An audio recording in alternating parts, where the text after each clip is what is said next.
शोभना की शादी कुछ ही समय पहले राहुल से हुई थी, लेकिन बदकिस्मती से राहुल की एक एक्सीडेंट में मौत हो गई थी। अब शोभना अपनी ननद विशाखा और सास शकुंतला के साथ गांव में रहती है। इन तीनों का इस दुनिया में कोई नहीं है। अब ये तीनों ही एक दूसरे का सहारा है।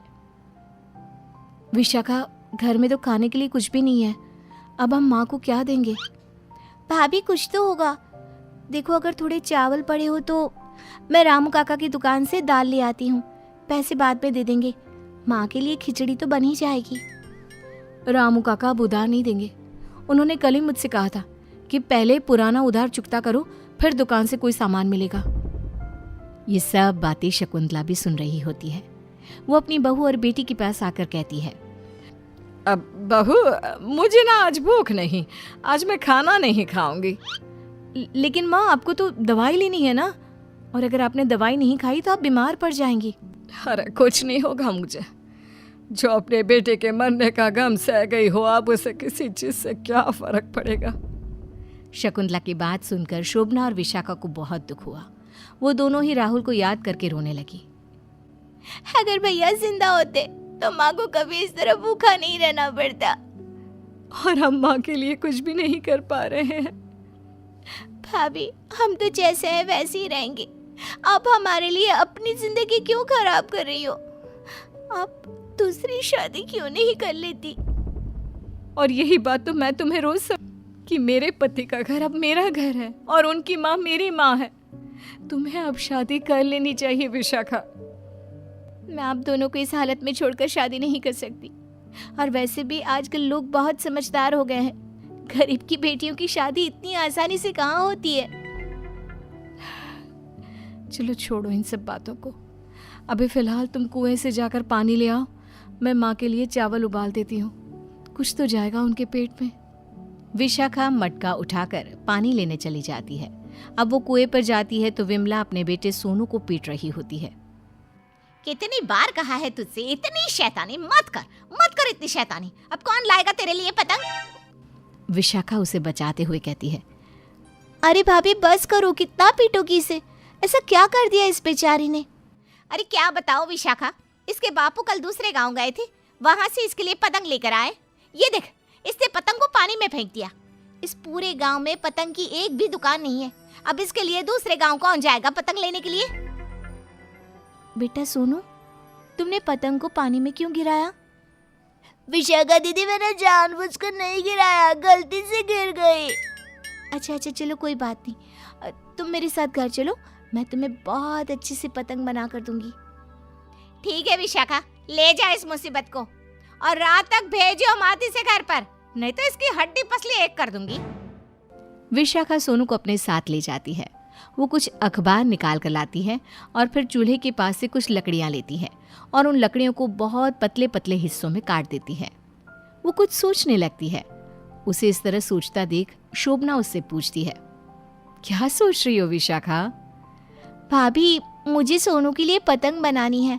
सामान तो मिल गया है, लेकिन इसे चिपकाऊं कैसे? आटे की लई बना ले। ये आटे की लई क्या होती है? हम आटे और पानी की मदद से ऐसा मिश्रण बना सकते हैं जो फेविकोल या गम का काम करता है। अच्छा, तो भाभी बना दो ना। लेकिन घर में तो आटा भी नहीं है, अब क्या करें? विशाखा दीदी, आटा मैं अपने घर से ले आता हूँ। हाँ जा, जल्दी से लेकर आ। सोनू दौड़कर अपने घर से आटा ले आता है और शोभना उसे आटे की लय बनाकर दे देती है। अब विशाखा एक बहुत सुंदर पतंग बना देती है। हालांकि पतंग अखबार की होती है, लेकिन बाजारों में मिलने वाली पतंग की तरह ही होती है। सोनू उस पतंग को देखकर बहुत खुश होता है। अरे वाह दीदी, कितनी अच्छी पतंग बनी है। ये तो बापू की पतंग से भी अच्छी पतंग है। मैं अभी अपनी माँ को, अपने दोस्तों को ये पतंग दिखा कर लाता हूँ। सोनू खुशी खुशी सबको वो पतंग दिखाता है। पहले तो सोनू के दोस्त उस पतंग का मजाक उड़ाते हैं। अरे ये कोई असली पतंग नहीं है, ये तो अखबार से बनी है। हाँ, ये असली वाली पतंग की तरह आसमान में थोड़ी ना उड़ेगी। अरे ऐसे कैसे नहीं उड़ेगी? ये आसमान को छू कर भी आएगी और हवा से बातें भी करेगी। यकीन नहीं आता तुम लोगों को? तो ये देखो।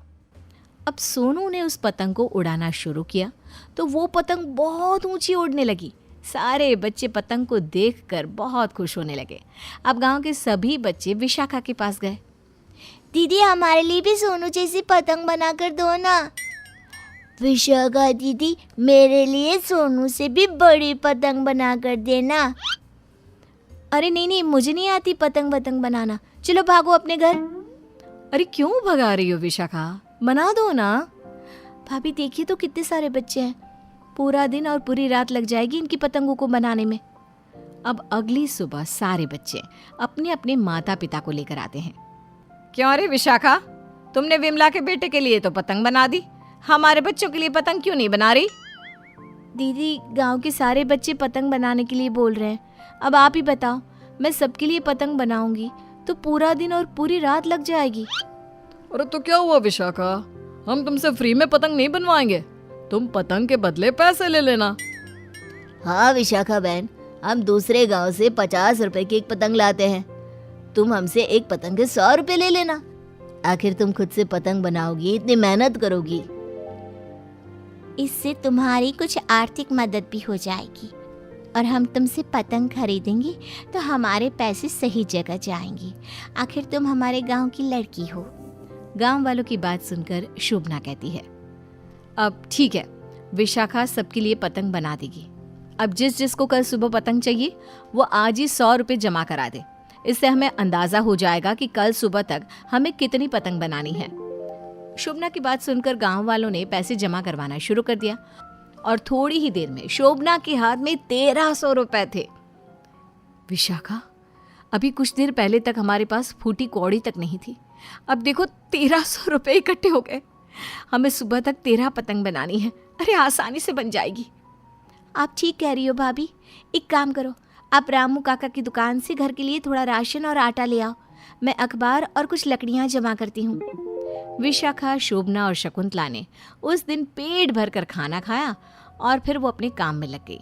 विशाखा अखबार और लकड़ियाँ काट रही थी, तभी शोभना बोली, अरे विशाखा, मुझे भी तो कोई काम बताओ, मैं क्या करूँ? भाभी आप इन पतंग को अच्छी तरह सजा दो, घर में कुछ फटे पुराने कपड़े रखे होंगे, उनको काट काट कर पतंग की पूंछ पर चिपका दो, जब आसमान में उड़ेगी ना तो बहुत अच्छी लगेंगी। और हाँ, घर में कुछ मोती, सितारे, रंग या जो कुछ भी सजावट का सामान हो ना, वो सब ले आओ। हाँ, हर एक पतंग को हम बहुत अच्छे से सजाएंगे। अब शोभना और विशाखा ने घर में पड़ी फालतू चीज़ों का इस्तेमाल करना शुरू कर दिया और सुबह होने से पहले 13 पतंग बनाकर तैयार कर दी। बच्चे सुबह पतंग लेने आए तो बहुत खुश हुए। अब हर रोज़ इसी तरह शोभना को कभी 14 तो कभी 15 पतंग बनाने के ऑर्डर्स मिल जाते। भाभी, हमारे गांव के आसमान में केवल हमारी बनाई पतंगे ही उड़ती हैं। हाँ, लेकिन अब हमें अपने हाथ और भी ज़्यादा चलाने होंगे, क्योंकि अब आसपास के गांव वाले भी हमारे पास ही पतंग बनवाने आने लगे हैं। भाभी, मैं सोच रही थी कि कल हम शहर जाकर पतंगों के लिए रंग बिरंगी कागज़ और पन्नियाँ ले आएं, और मांझा भी। लोग हम इसे पतंग खरीदेंगे तो मांझा भी हम ही दे देंगे, इससे हमें बहुत फ़ायदा होगा और रंग बिरंगी सुंदर सुंदर पतंगे भी हम और ज़्यादा दाम में बेचेंगे। हाँ, तुम ठीक कह रही हो विशाखा, अब हमें कुछ मजदूरों की भी ज़रूरत पड़ेगी जो हमारी मदद कर सके। मैं सोच रही थी कि एक दुकान भी ले लें। विशाखा और शोभना शहर से पतंग बनाने के लिए बहुत सारा सामान लेकर आई। गांव की चौपाल पर उन्होंने एक पतंग की दुकान भी खोली, जिसका नाम उन्होंने रखा राहुल पतंग।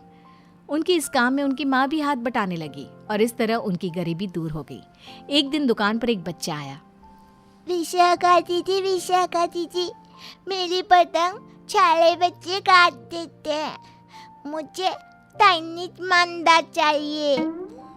विशाखा बच्ची को समझाते हुए कहती है, नहीं छोटू, अच्छे बच्चे चाइनीज़ मांझा इस्तेमाल नहीं करते। चाइनीज़ मांझे से आसमान में उड़ने वाले पंछियों को, जानवरों और इंसानों को चोट लगती है। कभी कभी चोट इतनी ज़्यादा लगती है कि उनकी मौत भी हो जाती है। और पतंग उड़ाते समय तुम्हारी कोमल कोमल उंगली भी तो कट सकती है ना छोटू? दीदी, इतना खतरनाक होता है ये टाइनी मंदा? फिर तो आप मुझे वो वाला दे दो जिससे किसी को कभी भी चोट ना लगे।